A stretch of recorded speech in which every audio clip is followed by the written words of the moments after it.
স্বাগতম জনাইছোঁ ইনফ'জ অফ আছাম চেনেললৈ আৰু ইনফ'জ অফ আছাম চেনেল এটা আপোনালোকৰ চাকৰি সম্পৰ্কীয় এটা চেনেল হয়। আপোনালোকে ইয়াতে যদি নতুনকৈ আহিছে তেনেহ'লে এই চেনেলটো আপোনালোকে ছাবস্ক্ৰাইব কৰি থ'ব, কাৰণ ইনফ'জ অফ আছাম চেনেলত আপোনালোকে ৰেগুলাৰ বেচিছত যিকোনো ধৰণৰ চাকৰিৰ খবৰ, এডমিট কাৰ্ড, ৰিজাল্ট সকলোবিলাক খবৰ ইয়াতে পাই থাকিব। লগতে অন্যান্য কিছুমান আপডেটো আপোনালোকে লাভ কৰি থাকিব। ঠিক আছে, গতিকে আপোনালোকে এই চেনেলটো যাতে আপোনালোকে ছাবস্ক্ৰাইব কৰি থয়।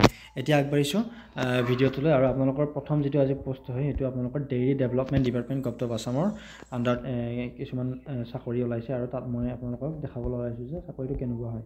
আৰু এইটো কমপ্লিটলি আছাম পাব্লিক ছাৰ্ভিচ অৰ্থাৎ APSC আণ্ডাৰৰে হয়। আৰু আপোনালোকৰ যিটো জব অপৰচুনিটি হয়তো ডেইৰী ডেভেলপমেণ্ট ডিপাৰ্টমেণ্টত ওলাইছে।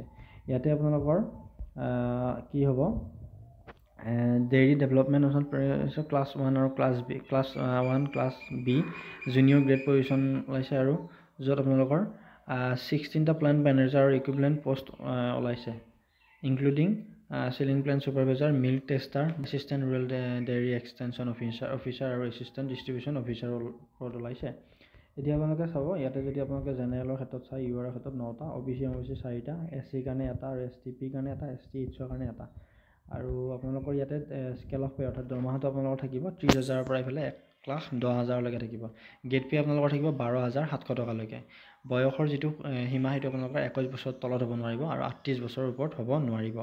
এডুকেশ্যন কোৱালিফিকেশ্যনটো আপোনালোকে ডিগ্ৰী ইন ডেইৰী টেকন'লজি যদি ৰিকগনাইজ ইউনিভাৰ্চিটি বা ইনষ্টিটিউট হ'ব তেতিয়া আপোনালোকে ইয়াতে এপ্লাই কৰিব পাৰিব। আৰু আপোনালোকৰ চিটিজেনশ্বিপটো আপোনালোকে হ'ব লাগিব ইণ্ডিয়ান চিটিজেনশ্বিপ। আপোনালোকৰ এজ ৰিলেক্সেশ্যনখিনি আছে সেইসকলৰ, যিসকল ST SC তেওঁলোকৰ 5 বছৰ, OBC কাৰণে 3 বছৰ, PWD কাৰণে 10 বছৰ। ঠিক আছে, আৰু এপ্লিকেশ্যন ফিজটো আপোনালোকে জেনেৰেল আৰু যিখিনি EWS কেণ্ডিডেট তেওঁলোকৰ বাবে 297.20 পইচা, আৰু ST SC OBC কাৰণে 197.20 পইচা, আৰু BPL বা PWD কাৰণে 47.20 পইচা। এতিয়া আপোনালোকে ইয়াতে এপ্লাই কৰিবৰ কাৰণে কি কৰিব লাগিব, আপোনালোকে APSC অফিচিয়েল ৱেবছাইটত যাব লাগিব, যাই তাত আপোনালোকে ডেইৰী চেক্টৰ আপোনালোকে এপ্লাই কৰিব লাগিব। ঠিক আছে, আপোনালোকে এপ্লাই যদি কিবা অসুবিধা পায় তেতিয়া আপোনালোকে কমেণ্ট বক্সত কমেণ্ট কৰিব।